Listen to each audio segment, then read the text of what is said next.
It has been a while.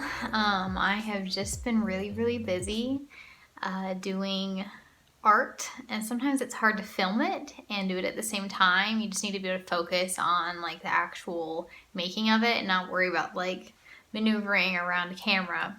And I just don't feel like I really have much to report, but I am back today and I'm going to be sharing with you my most recent piece I just finished that I had to redo.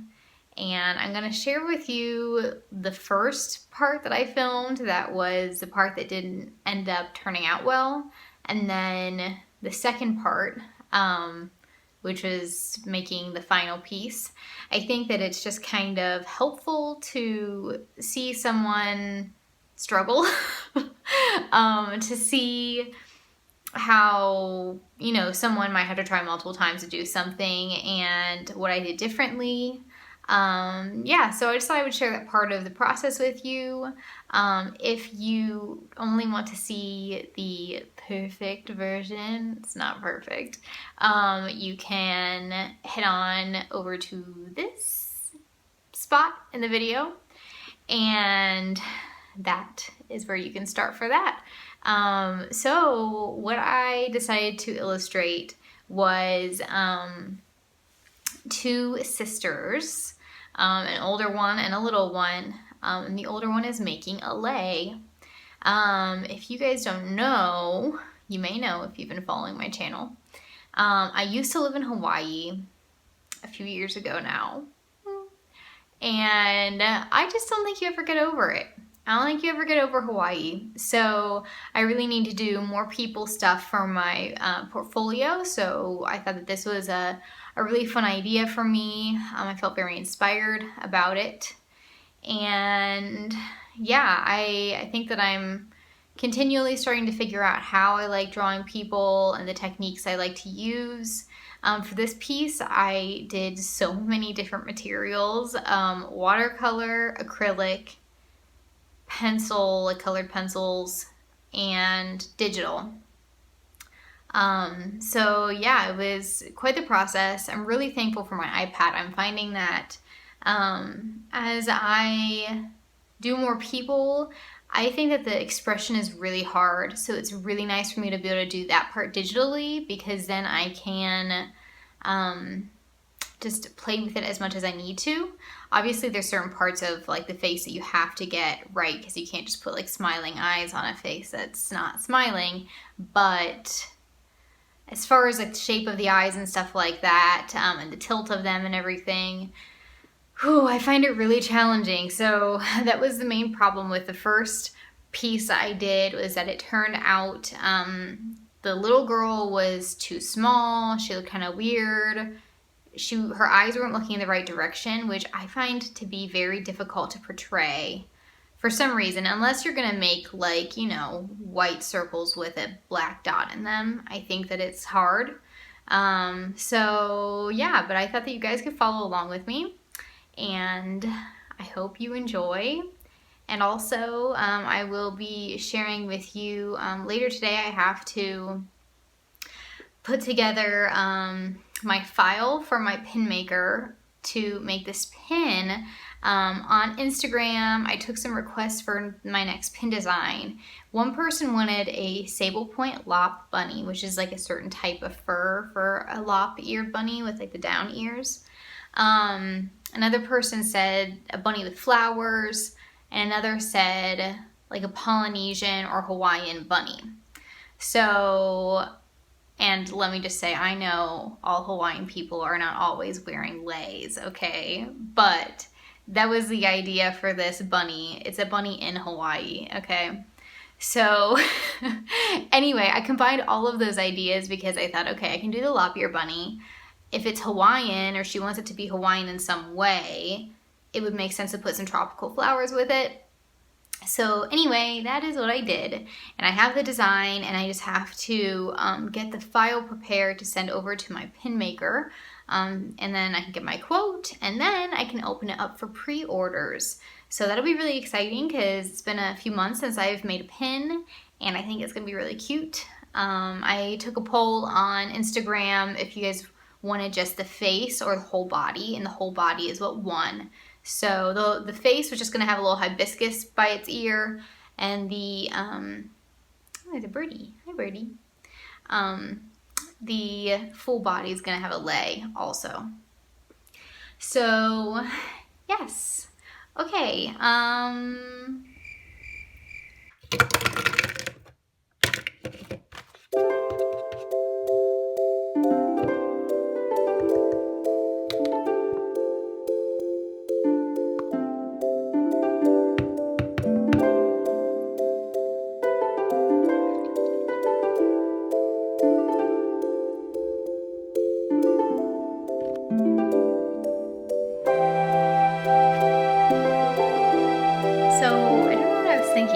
I just remembered that there are things I haven't told you since the last video. So one being that I split my Instagram accounts. I still have one for my shop, and then I have one specifically for my children's book kind of artwork. I was finding that they were kind of conflicting, not only just in like the vibe, but also the interaction I was getting on Instagram. So I thought it would be better to split those, and so far it's been great.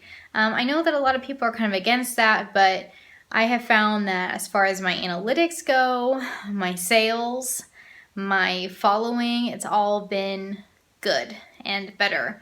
And that way I know that when I'm sharing the stuff for my book portfolio, the people who are following it want to see it. I'm not like giving someone something they don't want to be seeing. So that feels really good to me.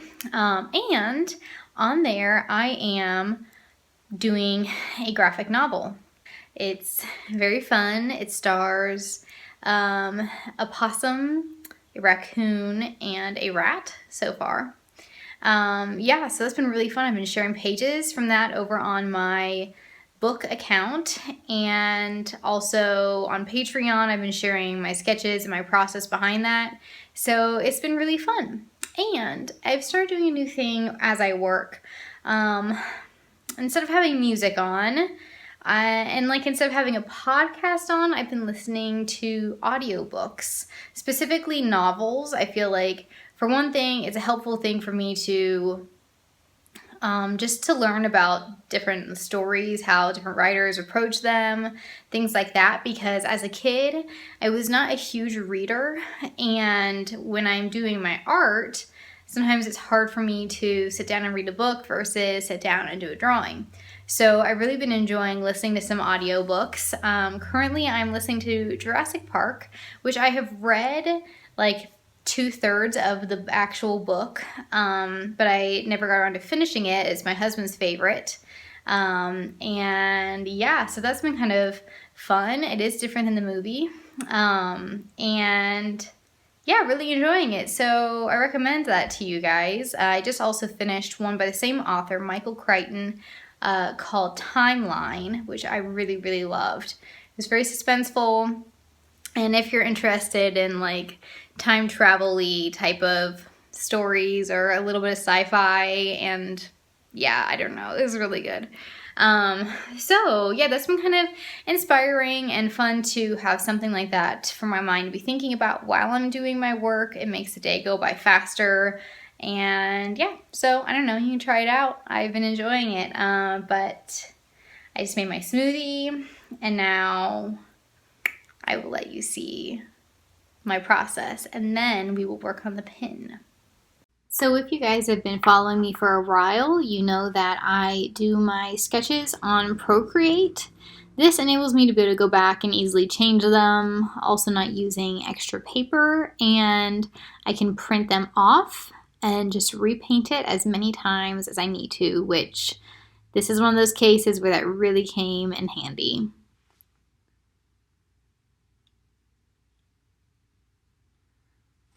Before I print it though, I do always change the color of the sketch to be not black, because the printer ink bleeds into the paint, so it needs to be really light color.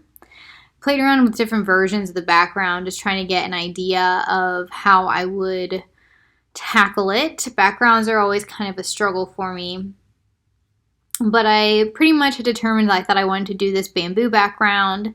And so I went ahead and printed it and started my painting process. I like to go in and some of the edges with colored pencil just to give them kind of a soft edge. And what I forgot to film here was that I went in with my pale thistle, which is like a light lavender colored Copic marker, and I did all of the shadowy areas on their skin and clothing first with that, and the watercolor ends up soaking into that more and creates like a natural shadow that way. Used acrylic on their hair. Oh, pardon that. Used acrylic on their hair and their clothes. I'm really loving acrylic more and more because I'm enjoying the solidness that it creates, but it still looks like paint versus just doing it digitally. So I like that. I also used colored pencil. And I'm going in with more acrylic on the background. At this point, I think I determined I didn't really like the harsh line that was being created. So I decided to play around with a photo of it on Procreate, and I thought that I liked maybe just extending the grass all the way behind them like it was a hill. So that is what I started doing with the paint then.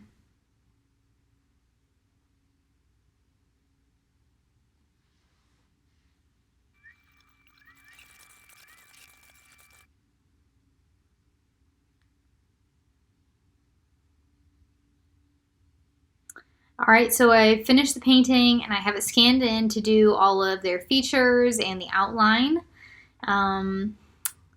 So far, I felt it was going pretty good. I felt great about this piece.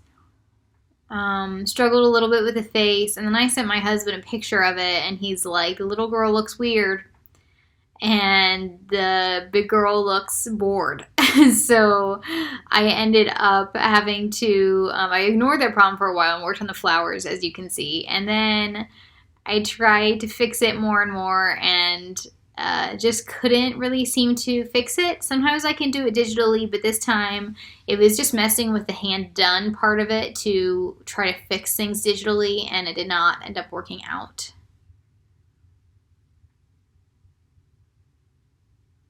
And here I am trying to make her look less bored and really, really struggling with it. Trying to make her actually look at the needle.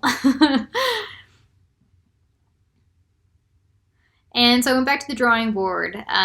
This is why it's great to be able to save your sketches on Procreate and change things easily and not worry about a bunch of pencil marks. And also you don't lose the spirit of your original sketch by having to like trace over part of it again. I was much happier with how this little girl turned out. And I also decided to make the hands bigger on the older girl, and finally got her expression to a place where I liked it.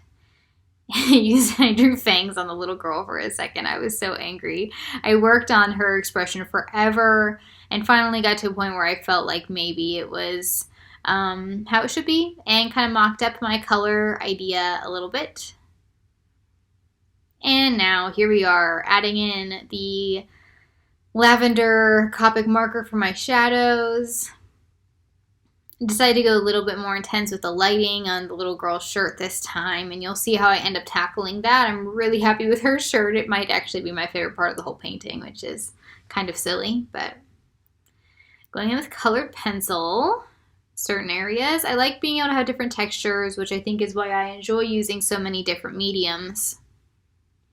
I was a little bit concerned about the skin at first. I thought that it wasn't ending up quite the color I wanted, but I think it worked out.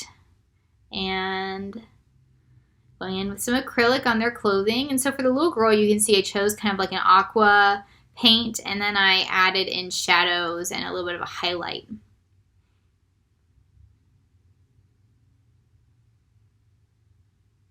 From here on out, it's pretty much the same process of how I did the first go around, except for that I just was very focused and tried to do it better than I had previously.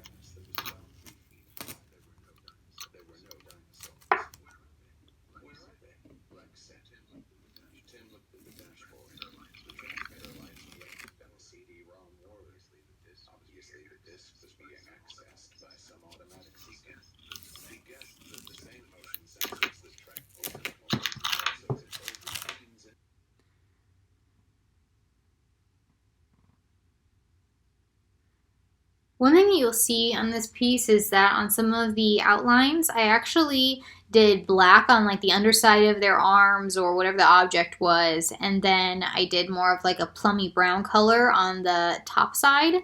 I think that this just adds a little bit more interest.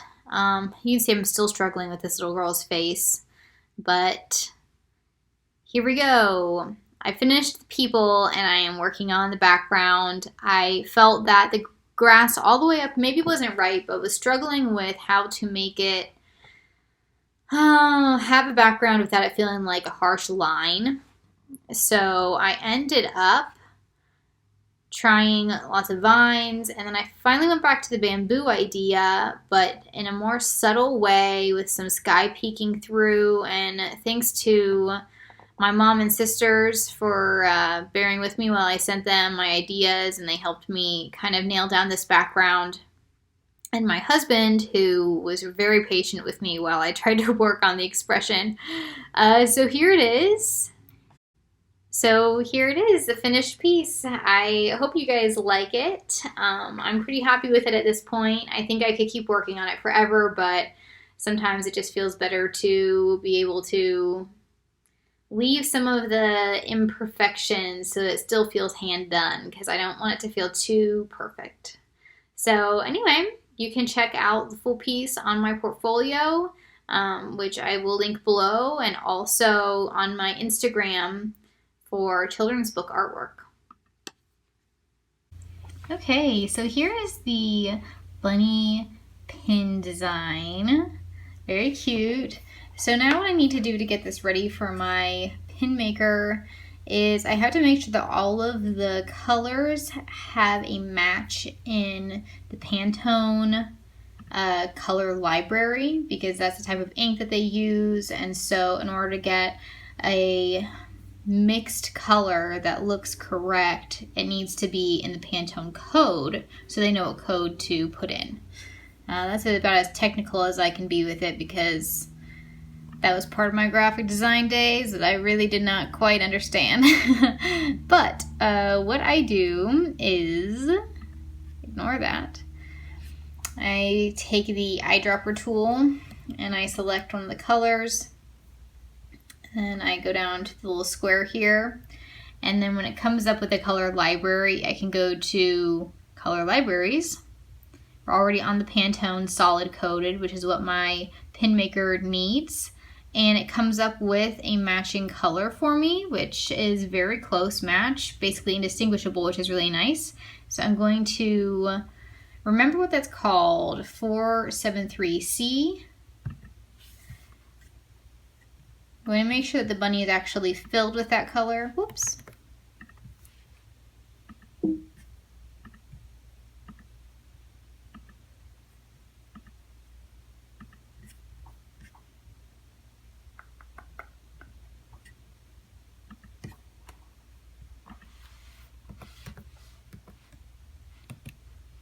Write it down so I don't forget, and also so that they know what it is. Then I'm going to continue doing the same thing for the other colors. This pink is one I'm kind of worried about because sometimes bright colors are hard to match, so we're gonna find out. Okay, so it looks like I put this color in, and this is the one they have maybe, so let's see what that looks like. That's 806C.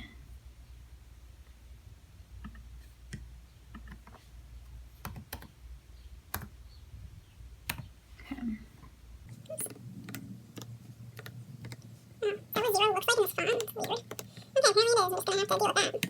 Okay, so let's see how it looks if I actually use my little paint bucket and put that in the flower now. It's brighter. I think it's pretty cute though. I think you guys will like that. Now it's the brown. Okay, so it's all ready to go. I have sent this into the pin guy, and also I told him to let me know if this is too intricate, because once it's really tiny, it might be kind of hard to get the ink in all those little spots because I think I want it to be about 1 inch. I always test them this way to know how big I want them to be. So it's possible that that design could get simplified a little bit, but for now, that is what we have, and hopefully it will be available for pre-order in my shop soon. Thanks for watching today, guys. I hope you enjoyed it. If you haven't already, I'd love if you would like and subscribe. And a huge thank you to my patrons who made this video possible and this illustration possible. They are the ones who fund all of my things for my portfolio. So hopefully I will just get closer and closer to actually being able to illustrate a book. And yeah, so thanks for checking it out. See you later.